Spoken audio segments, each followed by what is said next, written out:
Morning students. तो आज हमारा नया चैप्टर है, क्या है, अंडरस्टैंडिंग कोऑर्डिनेटर क्लास 8। तो यहाँ पर आपको अंडरस्टैंडिंग कोऑर्डिनेटर, तो सबसे पहले आप देखेंगे पॉलीगन क्या है। तो पॉलीगन से पहले आपको देखना है कि कर्व क्या है, open curve, close curve and simple close curve. क्योंकि जो पॉलीगन होगा वो क्या होगा, एक सिंपल क्लोज कर्व होगा जो किससे मेड होगा, लाइन सेगमेंट से होगा। तो सबसे पहले आपको क्या करना है, इनकी डेफिनेशन देखनी है कि कर्व क्या होता है, ओपन कर्व क्या होता है, क्लोज कर्व क्या होता है और सिंपल क्लोज कर्व क्या होता है। तो आपके पास जो कर्व होता है वो क्या होता है, a figure traced out on a plane surface with the help of a sharp pencil without lifting, it is called a curve. यानी आपको क्या करना है, विदाउट लिफ्टिंग जो कोई भी आप शेप बनाएंगे वो क्या होगा, आपका कर्व होगा।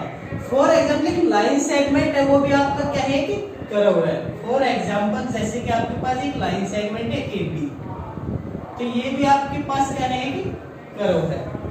अगर आपने ये बनाया, ये भी आपके पास क्या है कि कर्व है। यानी आपने क्या किया, without lifting, with the help of a sharp pencil without lifting, it is called a curve। और इसके बाद कर्व होने के बाद आपके पास नेक्स्ट आता है ओपन कर्व। ओपन कर्व के बाद फिर होते नहीं क्लोज कर्व पर। तो ओपन कर्व क्या होता है, एक curve that does not and at the starting point is called an open curve. अगर सिंपल लैंग्वेज में हम देखें तो जिस कर्व का स्टार्टिंग पॉइंट और एंडिंग पॉइंट क्या हो, डिफरेंट हो, उसको आप क्या कहेंगे, ओपन कहेंगे। फॉर एग्जाम्पल जैसे कि ये आपके पास एक कर्व है, तो इसका जो स्टार्टिंग पॉइंट है और एंडिंग पॉइंट है, both are different, both are different. तो ये क्या होगा, आपके पास ओपन होगा। जैसे कि नेक्स्ट है आपके पास स्टार्टिंग पॉइंट ये है इसका, एंडिंग पॉइंट क्या है आपका ये है, तो ये भी क्या होगा आपके पास ओपन कर्व होगा। मींस जिस कर्व का स्टार्टिंग पॉइंट और एंडिंग पॉइंट क्या हो, डिफरेंट हो, वो क्या होगा आपके पास ओपन कर्व होगा। नेक्स्ट क्या होता है आपके पास close curve, a curve that begins and ends at the same point. Means अगर आप सिंपल लैंग्वेज में देखें तो आपके पास क्या है, क्लोज कर्व में उसका स्टार्टिंग पॉइंट और एंडिंग पॉइंट क्या होगा, सेम होगा। मान लीजिए आपके पास क्या एक सर्कल है, जहां से हमने स्टार्ट किया वहीं पर हमने क्या किया, इसका एंड किया, तो it means it is a close curve. आपके पास क्या है, स्क्वायर है, ये भी क्या आपके पास क्लोज कर्व, क्योंकि आपके पास क्या है, स्टार्टिंग पॉइंट और एंडिंग पॉइंट क्या है, सेम है। अगर स्टार्टिंग पॉइंट और एंडिंग पॉइंट आपके सेम होंगे तो कैसे कर्व होगा, क्लोज कर्व होगा। अब मान लीजिए आपके पास ये कर्व है, ये भी क्या आपका क्लोज कर्व है, क्योंकि आपके पास क्या है, स्टार्टिंग पॉइंट और ending point both are same, तो these are close curve. Next आपके पास आता है सिंपल क्लोज कर्व। यानी आपके पास एक कर्व ऐसा होगा जो क्लोज भी हो और सिंपल भी हो। तो सिंपल के लिए आपके पास क्या करना है कि जो सिंपल कर्व होगा वो क्या नहीं करेगा, डज नॉट इंटरसेक्ट इटसेल्फ। यानी आपके पास वो अपने आप को क्या नहीं करेगा, इंटरसेक्ट नहीं करेगा। अगर कोई कर्व अपने आप को इंटरसेक्ट नहीं करेगा तो वो क्या नहीं होगा, क्या होगा, सिंपल कर्व होगा। क्लियर। तो आपके पास जो सिंपल क्लोज कर्व होगा तो कैसा होगा, क्लोज तो होगा, एक close curve which does not intersect itself is called a simple close curve. For example circle है हमारे पास, तो ये कैसा होगा, आपके पास सिंपल भी है और क्लोज भी है और कर्व भी है, तो ये कैसा होगा, सिंपल क्लोज कर्व। स्क्वायर आपके पास क्या है, सिंपल क्लोज कर्व। अगर आपको देख रहे हैं कि थर्ड जो एग्जांपल हमने लिया था, क्या ये सिंपल क्लोज कर्व होगा, क्योंकि क्लोज कर्व तो है बट ये सिंपल नहीं है, क्योंकि ये अपने आप को क्या कर रहा है, यहाँ पर इंटरसेक्ट कर रहा है। तो आपके पास क्या है, जो सिंपल क्लोज ग्रुप होगा वो क्या निकलेगा, डज नॉट इंटरसेक्ट इटसेल्फ। तो आपके पास ये भी क्या होगा, सिंपल क्लोज ग्रुप होगा और ये भी सिंपल क्लोज ग्रुप होगा, बट ये आपके पास क्लोज ग्रुप तो है बट सिंपल क्लोज ग्रुप नहीं होगा। बाकी अब इसके बाद हमारे पास आएगा पॉलीगन। नेक्स्ट हमारे पास है polygon. A simple close curve made up only line segment. आपके पास एक सिंपल जो क्लोज कर्व होगा जो किससे बना होगा, only and only line segment, made only line segment is called polygon. For example, अगर आपके पास आपने लिया ये ट्रायंगल, तो आपके पास क्या है, ये सिंपल भी है क्लोज्ड भी है, तो ये कैसा हो गया, सिंपल क्लोज्ड कर्व हो गया। और ये किससे बना हुआ है, मेड ओनली लाइन सेगमेंट, क्योंकि आपके पास A B C is a triangle और आपके पास A B B C and A C is the line segment, तो आपके पास ये क्या होगा, पॉलीगन होगा। सेकंड अगर एग्जांपल ले सर्कल का, तो आपके पास क्या है, ये सिंपल भी है क्लोज भी है और कर्व भी है, बट ये किससे नहीं बना, लाइन सेगमेंट से नहीं बना हुआ, तो ये आपके पास क्या नहीं होगा, पॉलीगन नहीं होगा। अगर आपको लेना है square, all sides are equal in square, तो अगर आपके पास स्क्वायर है तो स्क्वायर भी क्या एक सिंपल क्लोज कर्व है जो किससे बना है, ओनली लाइन सेगमेंट से, तो ये भी क्या होगा, आपके पास पॉलीगन होगा। क्योंकि पॉलीगन क्या है, एक सिंपल क्लोज कर्व होना चाहिए जो किससे बना होना चाहिए, ओनली लाइन सेगमेंट से। इसके बाद आपके पास आता है टाइप्स इसकी पॉलीगन्स की, कि कनकेव पॉलीगन और कन्वेक्स पॉलीगन। जो कनकेव पॉलीगन होता है वो क्या होता है, ए polygon in which at least one angle is more than 180 degree. यानी आपके पास एक कोई पॉलीगन है उसका एट लीस्ट कम से कम एक एंगल क्या हो, 180 से मोर हो, तो वो कैसे पॉलीगन होगा, आपका कनकेव पॉलीगन होगा। मान लीजिए आपके पास है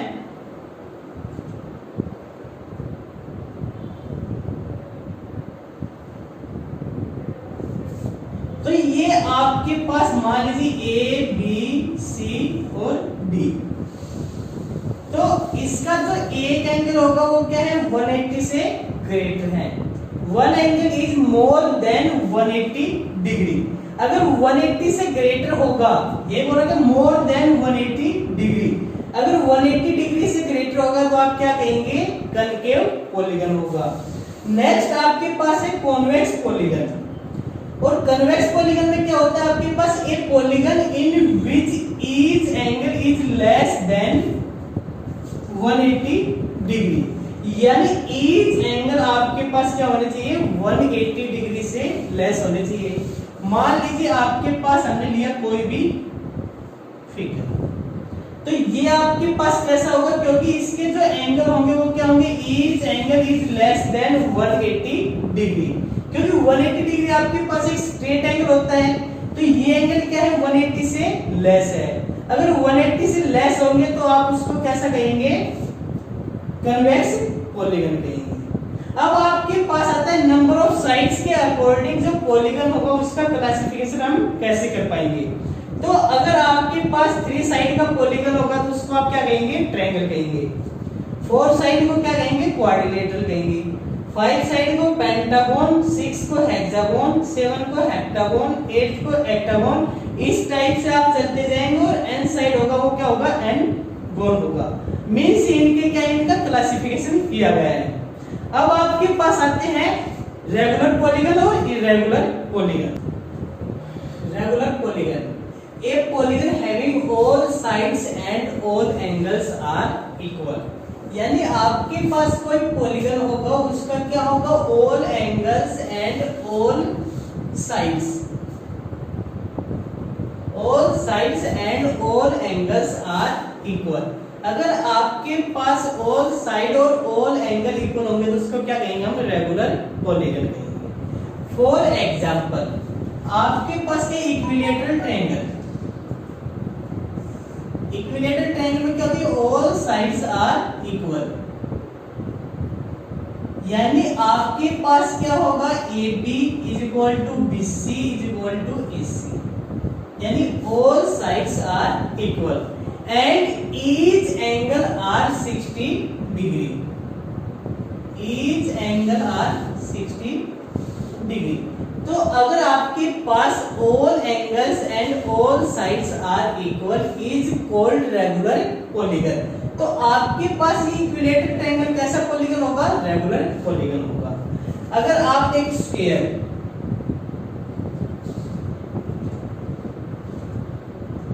स्क्वायर में क्या है आपके पास, all angles and all sides are equal, यानी आपके पास क्या होगा, यहाँ पर AB is equal to BC is equal to CD is equal to DE, all sides are equal and each angle is 90 degree.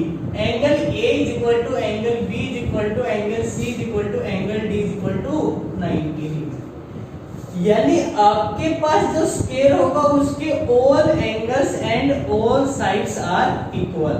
तो आपके पास जो स्क्वायर होगा वो कैसा पॉलीगन होगा, रेगुलर पॉलीगन होगा। नेक्स्ट आपके पास है irregular polygon, polygon which are not regular, जो आपके पास रेगुलर नहीं होगा वो कैसा होगा, आपके पास इर्रेगुलर पॉलीगन होगा। फॉर एग्जांपल रेक्टेंगल,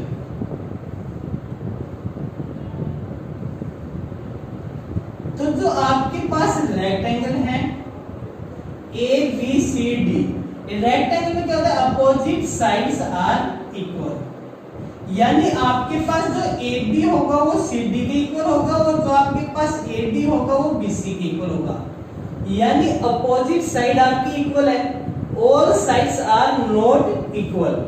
एंगल तो यहाँ पर आपकी इक्वल हो जाएंगे, all angle are 90 degree but all sides are not equal. आपके पास क्या है, स्केलर ट्रायंगल है,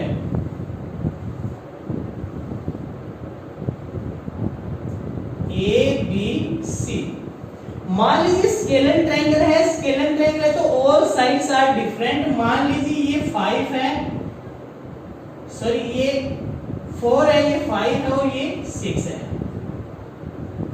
अगर आपके पास क्या है, ऑल साइड्स आर डिफरेंट, तो भी ये क्या नहीं होगा, आपके पास रेगुलर पॉलीगन नहीं होगा। तो रेगुलर नहीं होगा तो कैसा होगा, ये इर्रेगुलर पॉलीगन होगा।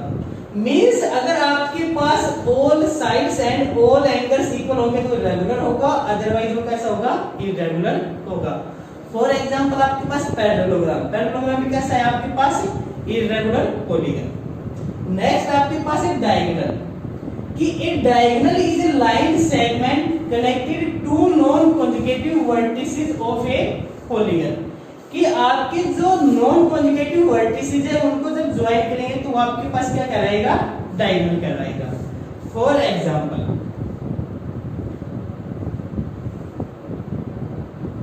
कि आपके पास ABCD इज ए पॉलीगन, तो आपके पास अगर AC को ज्वाइन करेंगे नॉन कॉन्जुगेटिव वर्टेक्स को तो आपके पास ये क्या होगा, डायगोनल, और आपके पास जो BD होगा वो भी क्या होगा, आपका डायगोनल होगा।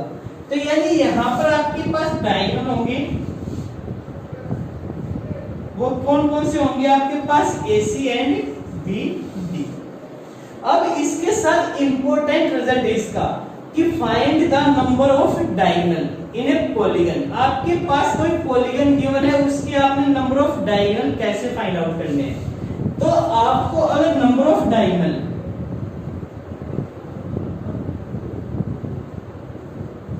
कोई भी पॉलीगन है, अगर आपने उसके नंबर ऑफ डायगोनल निकालने हैं तो इंपॉर्टेंट रिजल्ट है, आपको नंबर ऑफ डायगोनल निकालने का जो फॉर्मूला है वो क्या है, n into n minus 3 divided by 2। इससे आप क्या निकालेंगे, नंबर ऑफ डायगोनल निकालेंगे। फॉर एग्जांपल आपके पास क्या एक ट्रायंगल है, तो ट्रायंगल में क्या डायगोनल होंगे, क्योंकि आपके पास ABC इज ट्रायंगल, तो अगर आप AB को देखेंगे तो AB इज साइड, BC को देखेंगे तो BC भी साइड है, AC को देखेंगे तो AC सी साइड हमारे पास, तो इसमें आपके पास कोई डायगोनल नहीं होंगे। अगर इस फॉर्मूले से आप कैलकुलेट करेंगे तो भी आपके पास क्या आएंगे, 0 आएंगे, क्योंकि n where n is number of sides, n is number of sides.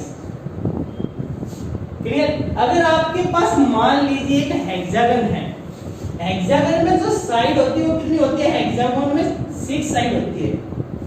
तो अगर 6 साइड्स हैं तो आपको नंबर ऑफ डायगोनल बताने हैं, तो आप क्या बताएंगे, n into n minus 3 divided by 2। तो where n is 6, 6 into 6 minus 3 divided by 2, 2 1 जा 2, 2 3 जा 6, तो यानी आपके पास जो आपका आंसर आएगा 3 into 6 minus 3, 3। तो यानी आपके पास जो टोटल नंबर ऑफ डायगोनल होंगे वो क्या होंगे, 9 होंगे। बाकी सम इंपॉर्टेंट रिजल्ट है उनको हम देखते हैं। For a regular polygon of n sides we have, अगर कोई आपके पास रेगुलर पॉलीगन है n साइड्स का, तो अगर आपको बताना है ईच एक्सटीरियर एंगल, तो जो आपके पास एक्सटीरियर जो एंगल होगा वो क्या होगा, यानी 360 अपॉन नंबर ऑफ साइड्स, यानी नंबर ऑफ साइड्स आपके पास क्या है, n साइड्स का आपके पास क्या है, पॉलीगन है। अगर n साइड का आपके पास पॉलीगन होगा तो आपके पास जो एक्सटीरियर एंगल होगा वो क्या होगा, 360 अपॉन n। अगर आपको नंबर ऑफ साइड्स बतानी है तो नंबर ऑफ साइड्स क्या होगी, आपके पास जो 360 है उसको आप डिवाइड करेंगे ईच एक्सटीरियर एंगल से, तो आपके पास क्या आ जाएगी, यहाँ पर नंबर ऑफ साइड्स आ जाएगी। मान लीजिए आपके पास क्या है, ट्रायंगल है, तो आपके पास जो ये एंगल होंगे ये कौन से एंगल होंगे, इंटीरियर एंगल होंगे। कौन से एंगल होंगे, इंटीरियर एंगल। तो आपको अगर एक्सटीरियर एंगल बताना है तो आपके पास यहाँ पर इसको क्या करेंगे, इंक्रीज करेंगे, तो जो ये एंगल होगा ये क्या है, इसका एक्सटीरियर एंगल होगा। आपके पास अगर इसको आपने इंक्रीज किया तो ये भी क्या होगा, आपका एक्सटीरियर एंगल होगा। अगर आपने इसको इंक्रीज किया तो ये भी क्या होगा, आपके पास एक्सटीरियर एंगल होगा। तो अगर आपके पास interior angle plus exterior angle, यानी interior angle plus exterior angle, इन दोनों का सम क्या होगा, 180 डिग्री। यानी एक और आपके पास जो रिजल्ट है वो क्या है, interior angle plus exterior angle is equal to क्या होगा, 180 डिग्री। और आपके पास क्या है, जितने भी जो भी एक्सटीरियर एंगल हैं उन सभी का अगर आप सम करेंगे, यानी सम ऑफ ऑल एक्सटीरियर एंगल क्या आएगा, 360। यानी मैंने यहाँ पे लिख रखा है आपके पास sum of all exterior angle is 360।